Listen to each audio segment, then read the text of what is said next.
Hello and welcome. You're listening to One India News and I'm Pooja Sachdeva. This breathtaking picture of Goddess Kali is not anywhere from India, but it's a building of New York. Goddess Kali, the epitome of tremendous power and strength, took over on the Empire State Building in New York last night. This breathtaking artwork was displayed by filmmaker Luis Ahoyes and his team as a part of Project Kali. And that's where this gets creepy.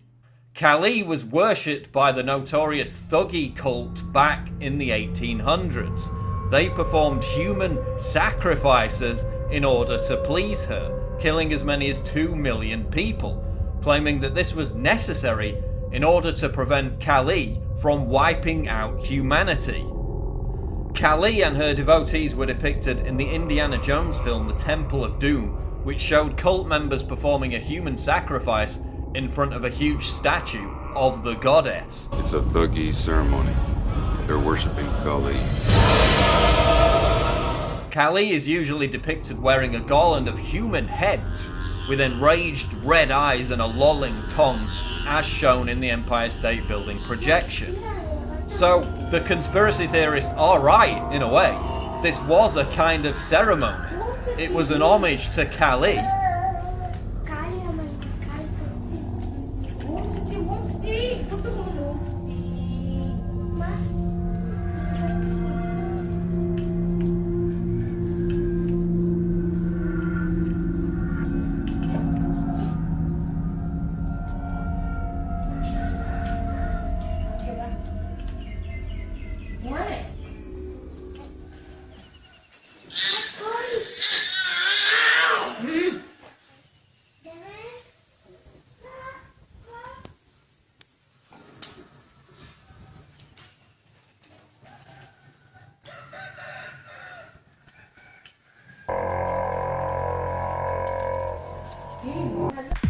No trip to Los Angeles is complete without a stop in Hollywood.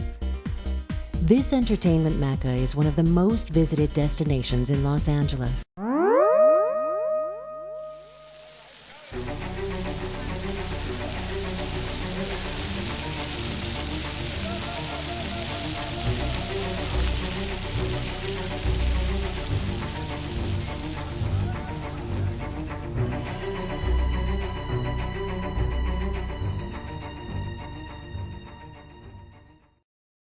Every time you go to the airport, you can't miss this guy, the blue horse with the beet red eyes staring at you as you drive up to the main terminal.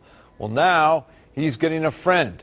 Check this out. It's Anubis, also known in Egypt as the god of death. It's not the pyramids, it's DIA. That's an interesting image to have here at the airport. A statue of Anubis, the ancient Egyptian god of the dead. If it's the god of death, I wouldn't exactly be putting it out in front of the airport. For some, I don't like flying to begin with. it's just not very reassuring. It's kind of weird, especially being at an airport, you know, bad voodoo. DIA already has the sculpture of the big blue Mustang with the glowing red eyes. It scared me. I was kind of scared. The statue fell on its creator and killed him, and some affectionately call him Blucifer. What do we call it? A demon? Now this latest edition of artwork could challenge the horse's notoriety. Definitely an odd choice. He may be the god of the dead, but this jackal-headed statue doesn't have glowing red eyes, and lots of travelers were actually really excited to see him. I like it. Museum Mystery, the statue that seems to be turning its back on tourists by itself. Hey y'all, it's David Begnaud. This is Newsbreaker. This is crazy. It's happening at the Manchester Museum in London to this unnamed Egyptian artifact that had been placed in a tomb around 1800 BC. CNN reports museum officials noticed at different times of the day the statue would be facing different angles, and by the end of the day it would be facing 180 degrees from where it started. But get this, it's enclosed in glass. Gawker says the time-lapse cameras caught the movement that did in fact show the statue was spinning. Well, there you go. Nimrod rising from destruction, Palmyra Arch. It's in plain sight really, isn't it? What it's all about. London and New York Arch, Palmyra. This is how Palmyra looked as ISIL took control the Triumphal Arch before the group destroyed it. Today, the 2,000-year-old arch from the Temple of Bel looks like this. Baal is the same as Bel, Belus or Baal-Hamon, and he was the supreme male divinity worshipped by the Chaldeans, Phoenicians and Canaanites. The priests of Baal would beat drums during the ritual sacrifice in order to drown out the cries of the grieving mothers. Baal was also known as the Ancient One, the Ancient of Days, Rider of the Clouds, the Mighty One, the Hero, the Exalted One, the Prince and Lord of the Earth. Baal was originally a sun god. Among the Assyrians, by some system of sacred matters, both Saturn and Sol, that is the sun, are called Bel.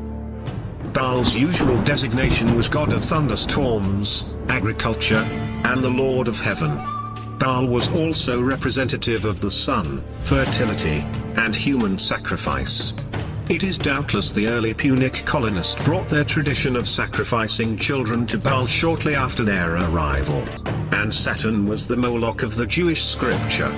Kivon or Gion is the planet Saturn, Baal also is Saturn, and thus Kivon is Baal. Child sacrifice remained a common practice. Offerings were then given to Saturn instead of the former Baal-Hamon. El and Baal are often associated with the bull in Ugaritic texts, as a symbol both of strength and fertility. They have also built the high places of Baal, to burn their sons with fire for burnt offerings unto Baal, Jeremiah 19:5. It seems Baal was later demonized as... Crowds mobbed temples all over India to see Ganesh, the elephant god credited with bringing prosperity, drinking milk. On September 21, 1995, a Hindu worshipper at a temple in South New Delhi made an offering of milk to a statue of the Hindu idol Ganesh. When a spoonful of milk was held up to the trunk of the statue, the liquid disappeared, apparently taken in by the idol. Hindu temples across the world successfully replicated the phenomenon, including the Vishnu Mandir Temple at Yonge Street and Highway 7 in Richmond Hill. Thousands of Hindu believers in York Region flocked to the Richmond Hill Temple in September 1995 to witness the miracle be recreated.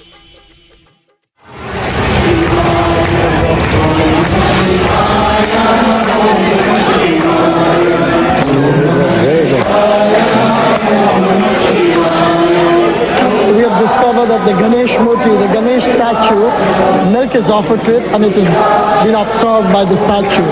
This has started in India, as you may know, and we have discovered this since 12 o'clock yesterday.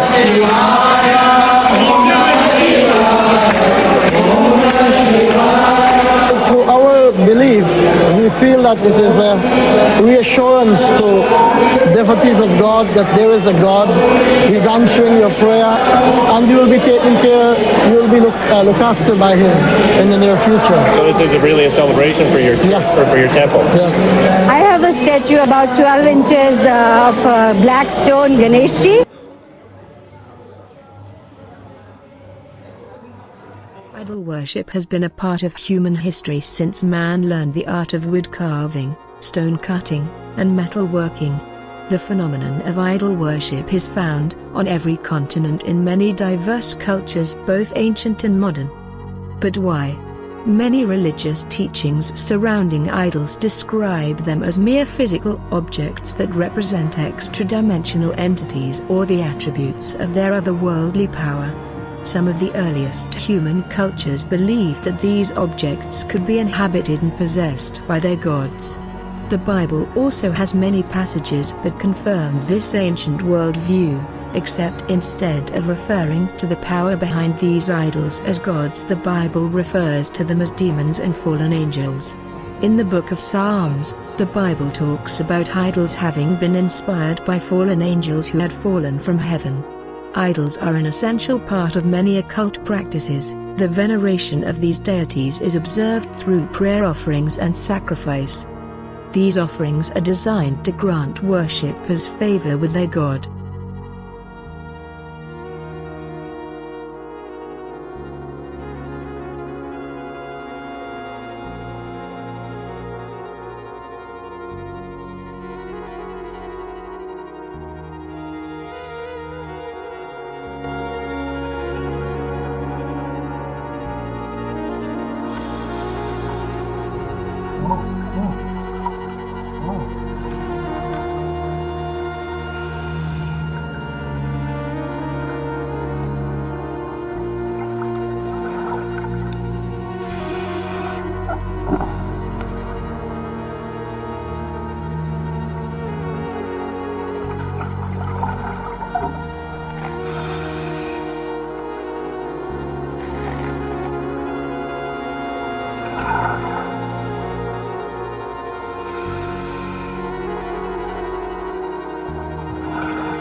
There is one group notorious for breaking just about every taboo connected with the dead, and a great many others besides. They're a small Hindu sect called the Aghoris, and they do it all in the name of God. They drink urine, the stool they put in their foods. They eat the flesh of the dead. They have their own kind of worship. They sit on the dead, they eat the dead, they drink alcohol, but this is their belief. The Aghoris worship the god Shiva in cremation grounds along the Ganges River, using human bones and skulls in their rituals. In defiance of Orthodox Hinduism, they embrace what is considered most impure, including dead bodies. Why would a religious sect perform such bizarre rituals? Now a story about one of America's most prestigious universities, a well-known family, and a legendary American Indian leader. It's a story about secrets and bones and maybe about grave robbery. It's an 85-year-old riddle, and the solution may be hidden in the windowless headquarters of a mysterious society. The secretive Skull and Bones Society was founded at Yale University in 1832, and its members have included the elite of the elite. President Bush is a third-generation bonesman. He follows his father, former President Bush, and his grandfather, former Senator Prescott Bush. That's where the story really gets interesting. Many years ago, it's said Prescott Bush and other bonesmen dug up the grave of the legendary Apache leader Geronimo in Fort Sill, Oklahoma. Historian Mark Wortman is the author of a new book about Yale men who served in the Air Corps during World War I. While he was doing his research, he uncovered a 1918 letter from a bonesman that suggests the Geronimo story is more than just legend. I found it and said, this is amazing. This is quite stunning to see this. It was laid out so clearly in straightforward language, saying we've got Geronimo's skull, femurs, and horse tack, and we've brought it back to the tomb, as they call it, in New Haven. Located on the Yale campus, the tomb is the windowless sanctum of Skull and Bones. Although the rituals conducted inside are shrouded in secrecy, it's said that to this very day, new members must kiss a skull during initiation rites. Are they kissing the skull of Geronimo? Yale University is 300 years old this year, and were you to visit its campus, you would see that it still has exotic clubhouses, which look like tombs where Yale's legendary secret societies meet. The rituals are still a secret.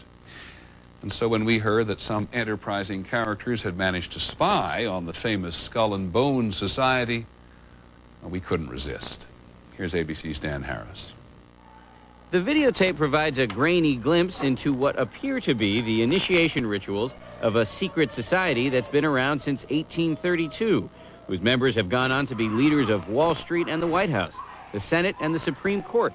They're sort of trying to scare the initiates, make them, disorient them, frighten them. New York Observer investigative reporter Ron Rosenbaum accompanied a team of Yale students who shot these pictures 9 days ago. Rosenbaum's curiosity about Skull and Bones was permanently piqued when, as a classmate of George W. Bush, he lived right next to the tomb, the group's heavily fortified home. From their perch, Rosenbaum and his cohorts taped the tomb's courtyard. What they captured, they say, was initiates, known as neophytes, being forced to kiss a skull, then members performing a mock killing. It may look like your average fraternity nonsense, but Rosenbaum says it's not. Even though it may seem silly to us, it seems to mean something to them, and you can't argue with the success of Skull and Bones. True. Famous alums include senators John Kerry and John Chafee, to name two, cabinet secretaries such as Averell Harriman, and 3 presidents, William Taft, George Bush, and George W. Bush, who's been reluctant to talk about Skull and Bones. Does it still exist? The thing is so secret, I'm not even sure it still exists. In recent years, by many accounts, the on-campus influence and allure of Skull and Bones has waned dramatically, and there is no proof that the rituals recently caught on videotape are the same ones performed by the current president. Still, Rosenbaum says the tape is a valuable artifact, an extremely rare view into the secret society that groomed the American ruling class for generations. Dan Harris, ABC News, New York.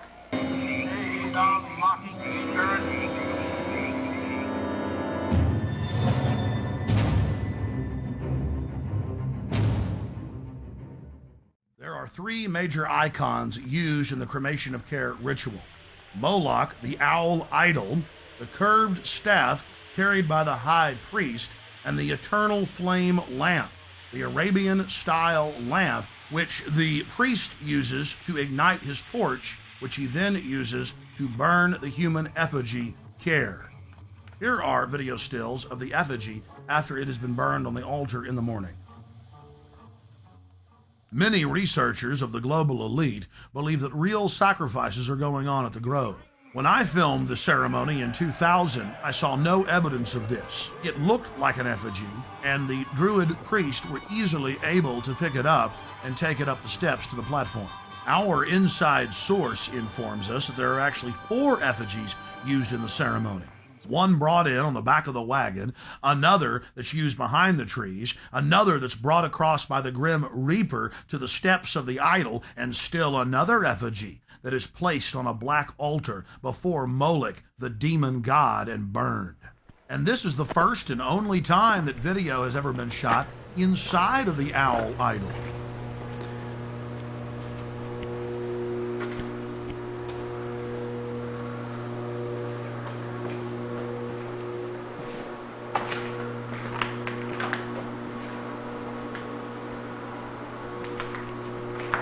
In studying worldwide occult networks, in modern times and throughout history, we always run into the same data.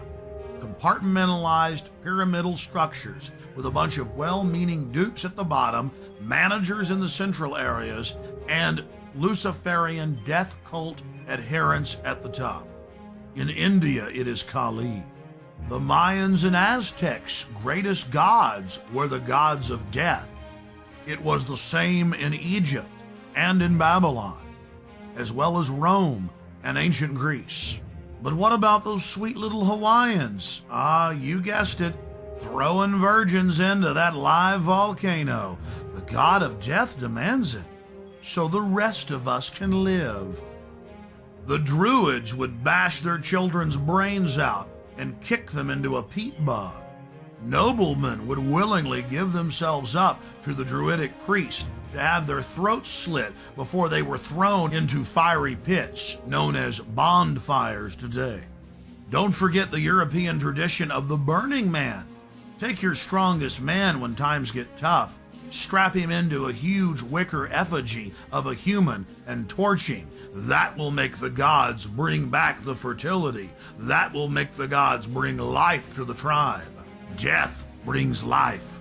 They call it creative destruction, but in reality it is simply a tool of the elite to abuse, subjugate, and dominate their populations for their own good. We're looking at ancient propaganda. So the Illuminati has set up multiple enormous monuments. Go to Rockefeller Center. Rockefeller Plaza. The house that Rockefeller built. Yes. Check out, this is Prometheus here. Well, he's got the torch in the right hand the same way as the Statue of Liberty. Mark Dice said this is a representation of Lucifer that we should be looking for in Rockefeller Plaza. Right. Hey, you guys catching the flags? What's that reminding you of? Wow, okay, that has... The UN. Very UN-like, yes. You know, New World Order, UN flags everywhere, directly in the center. Prometheus, Lucifer. At the center. But what's interesting, I think, is that, you know, Rockefeller, the one who allegedly admitted being in a secret society, right, and wanting a New World Order, would have a place after him like this, with Prometheus right in the middle of it, the UN sort of flags around. I mean, it's sort of, in a sense, I think, going along with what Mark Dice was saying. Can you tell us a little more about the symbolism in the Statue of Liberty? Absolutely. If you look at the radiant crown, she has these 7 horns sticking out of her head. That's symbolic of the sun, representing enlightenment. Isn't enlightenment a good thing? Enlightenment is a good thing to them. It doesn't represent America. It doesn't represent freedom. It represents Lucifer, Satan. If you want to learn about political power, you must look at the Illuminati. If you're looking into the Illuminati, the Statue of Liberty is just a footnote. The Illuminati identify with Lucifer, and that is their huge idol dedicating this country to him and showing that they rule here. And this is hidden in the Statue of Liberty. Lucifer literally means the light bearer, okay? So for the Statue of Liberty, you have the torch representing light and enlightenment. All of us are looking at it, and it's a symbol of peace and freedom and liberty. Well, I know that this is a little hard to swallow, especially if you're new to this. To say the least. The Illuminati is not only a religious secret society, it's a very powerful men are members of this organization, and they pull the strings from behind the scenes.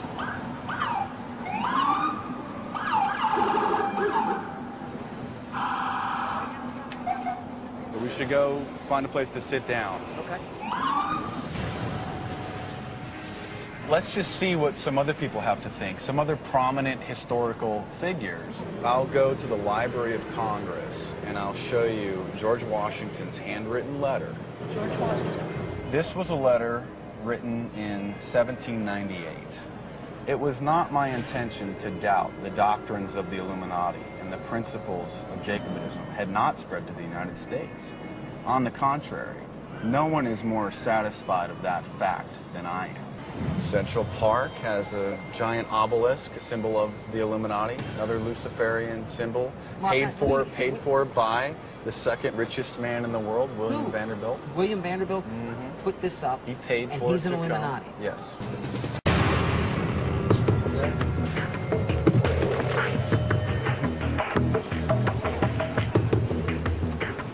Nice to meet you. My pleasure completely. Thanks for meeting us here. We really appreciate you coming out. We're trying to figure out whether the Statue of Liberty has some sort of hidden meaning, maybe something sinister or nefarious. One of the most incredible things that we've heard so far is that the Statue of Liberty is actually Satan or the devil or Lucifer. The Statue of Liberty actually is a symbol of Lucifer. Oh.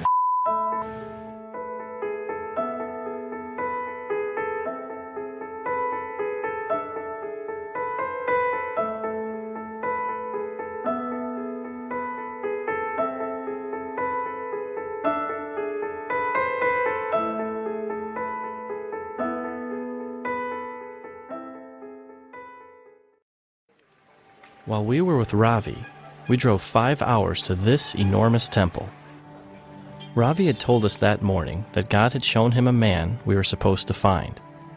He didn't know his name, just what he looked like. White beard, orange robe, with a turban on his head. So we walked and searched and looked around, and then...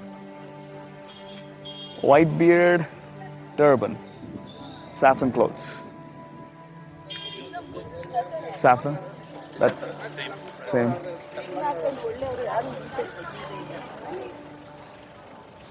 There he is. Samuel got him.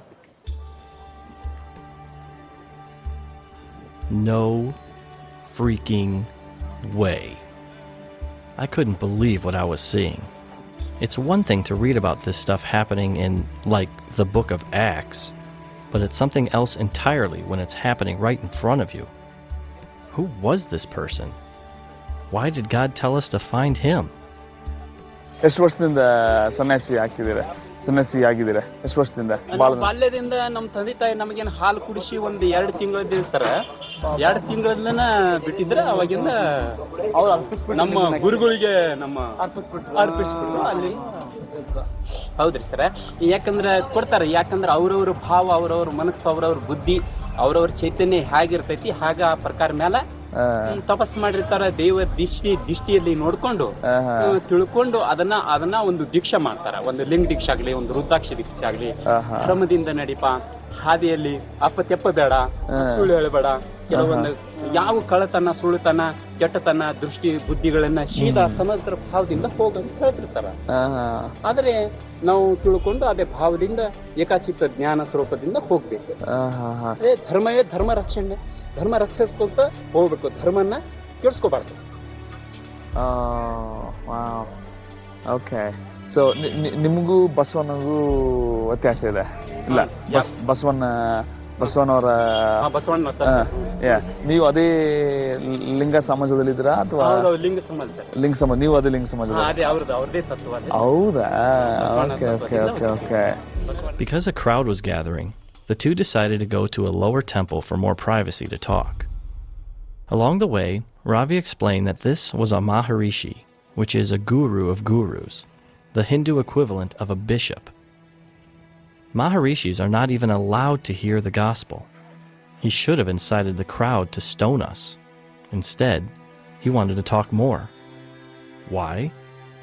We found out pretty quick. ಎಲ್ಲ ವೇದ, ಕೆಲವೊಂದು ಜ್ಞಾನ, ಅದು ಕರ್ಮ ಕಂಡಲ್ಲಿಂದ And he saw me, and he didn't know where to meet this fellow. No, in a dream. Someone told him to do this. He doesn't know who it is. But then he says, that is right, that's Jesus, that's Jesus. Saw in his dreams. Until then he didn't know who that is, guy. Okay, but now he knows. Yes. That it was Jesus. Yeah. Think about this. Days ago, this Maharishi has a dream where Jesus appears and tells him to go to this temple on this day, and he shows him a picture of Ravi. At the same time, we've been told by God to go to this temple on this day to find a man with a white beard, saffron robes, and a turban on his head. Needless to say, Ravi now has the Maharishi's undivided attention. ಭಾರಿ ಹೋಲಿಸ್ತಾನೆ. ಆದರೆ ಹೇಳಬೇಡ, ಕೆಟ್ಟಗಳು ಮಾಡಬೇಡ, ಅದು ಮಾಡಬೇಡ, ದೀಕ್ಷೆ ಮಾಡಬೇಡ, ಅದು ಮಾಡಬೇಡ, ಇದು ಮಾಡಬೇಡ ಅಂತಾರೆ. ಆದರೆ ಅದಕ್ಕಿಂತಲೂ ಒಂದು ಶ್ರೇಷ್ಠವಾದ ಮಾರ್ಗ ಇದೆ, ನಮಗೆಲ್ಲರೂ ಗೊತ್ತಿರುವಂಥ ಮಾರ್ಗ, ಎಲ್ಲರೂ ಹುಡುಕುವಂಥ ಮಾರ್ಗ ಅದು ಅಲ್ವಾ? ಆ ಹುಡುಕುವಂಥ ಮಾರ್ಗದಲ್ಲಿ ಇವಾಗ ನಮಗೆ ಫೋನ್ ನಂಬರ್ಸ್ ಇದೆ ಅಲ್ಲ? ನೀವು ನನ್ನ ಮಾತಾಡ್ಬೇಕಂದ್ರೆ ನನ್ನ ನಂಬರ್ ಕೊಟ್ರೇನೆ ನೀವು ನನ್ನ ಜೊತೆ ಮಾತಾಡಕ್ಕೆ ಅಲ್ವಾ? ಇನ್ನೊಂದು ನಂಬರ್ ಕೊಟ್ಟು ನನ್ನ ಜೊತೆ ಮಾಡೋಕ್ಕಾಗತ್ತ? ರಾಂಗ್ ನಂಬರ್ ಅಂತ ಹೋಗುತ್ತೆ ಅಲ್ವಾ? ಹಂಗೆ ಅಂತ ಒಬ್ರು ಅಲ್ಲ, ನಾವು ಶಿಷ್ಯತ್ವ ಅಂತೀವಿ, ಏನಂತಾರೆ ಅದನ್ನ ಜ್ಞಾನ ಮಾಡ್ತೀವಿ. ಆದರೆ ನೀವು ನಂಬುವ ಮುಖಾಂತರ, ಆ ದೇವರನ್ನ ನಂಬುವ ಮುಖಾಂತರ ನೀವು ರಕ್ಷಣೆ ಹೊಂದ್ತೀರ, ನೀವು ಇವಾಗ ಮೋಕ್ಷ ಹೊಂದ್ತಿರೋ ನಂಬಿಕೆ ಇದೆಯಾ? ಖಂಡಿತ ಅಲ್ಲ. ಮೋಕ್ಷ ಹೊಂದ್ತೀವಿ ಎನ್ನುವಂಥದ್ದು ಎಲ್ಲ ಭಗವಂತನ ಬಿಟ್ಕೊಟ್ಟಿದ್ರು. ಗುರು, ದೇವ, ಭವ, ಆತ್ಮ, ಜೀವ, ಸತ್ಯ ಎಲ್ಲ ಪರಮಾತ್ಮನ ತಾಯಿ ದೇವಿದು ಎಲ್ಲ ಕರ್ತವ್ಯ, ಭಕ್ತಿ ಭಾವ ನಡೆಯುವಂಥದ್ದು ನಡೆಯುತ್ತೆ. ನಾವು ಸುಮ್ಮನೆ ಪರಮಾತ್ಮ ನಮಗೆ ಏನು ಬೇಡ, ನಾವು ಹುಟ್ಟುದು ಸಾವಿರ ಏನು ಬೇಡ, ಸದಾ ನಿನ್ನ ಪಾದನ್ನೇ ಇಟ್ಕೋ, ಕರುಣೆ ಮಾಡಿದ್ರೆ ಆ ದೇವರಲ್ಲಿ ಭಕ್ತಿ ಇತ್ತು, ದಯಾಮಯ ಭಕ್ತಿ ಇತ್ತು, ಬೇಡ್ಕೊಂಡಿರ್ತಾರೆ. ಆ ಭಗವಂತ ತನ್ನ ಅಧಿಪತಿಯಲ್ಲಿ ಇಟ್ಬಿಟ್ಟ ನಮ್ಮ ಸ್ಥಾನದಲ್ಲಿ. ಅದಕ್ಕಿಂತ ಒಂದು ಮೇಲೆ ಇದೆ ಅಲ್ವಾ? ಅದಕ್ಕಿಂತ ಒಂದು ಮೇಲೆ ಒಂದು ಮಾರ್ಗ ಇದೆ. ನಾವು ಆ ದೇವರನ್ನ ನಾವು ಪೂಜೆ ಮಾಡೋದಿದ್ರೆ ನೀವು ಹೇಳಿದ ಪ್ರಕಾರ ಒಂದೇ ಅಲ್ವಾ? ನಿಮ್ಗೋಸ್ಕರ ನಾವು ಪ್ರಾರ್ಥನೆ ಮಾಡ್ತೀವಿ, ಪ್ರೇಯರ್ ಮಾಡ್ತೀವಿ. ನೀವು ನಾ ಜನರಿಗೆ ಒಳ್ಳೇದು ಮಾಡಬೇಕು, ನಾ ಜನರ ಶಿಷ್ಯತನ ಮಾಡಬೇಕು ನೀವು. At this point, a Maharishi becomes a Christian, and he, more than anyone, realizes the holy nature of this moment.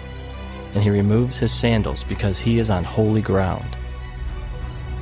You are staring in the face of a miracle. A man who has searched his whole life for his father finally finds him.